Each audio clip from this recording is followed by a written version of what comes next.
హైదరాబాద్ మహానగరంలో ప్రజలు హాహాకారాలు చేస్తూ ఉన్నారు. బహుశా గతంలో ఎప్పుడు కూడా పేద ప్రజలు, మధ్యతరగతి ప్రజలు ఇటువంటి హాహాకారాలు చేసినటువంటి సందర్భాలు లేవు. దీనికి కారణం హైడ్రా.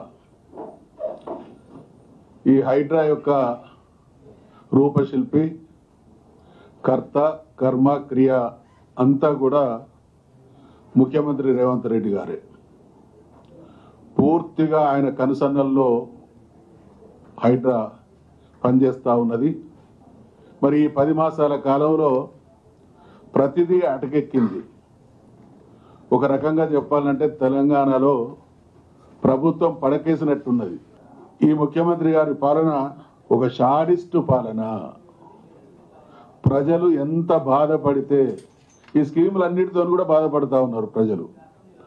మళ్ళీ అది సరిపోదన్నట్టు ఈ కొత్త బాధను హైడ్రా పేరిట, మూసి ప్రక్షాళన పేరిట ప్రజల్ని రోడ్న పడేసేటువంటి పరిస్థితి కొనసాగుతూ ఉన్నది.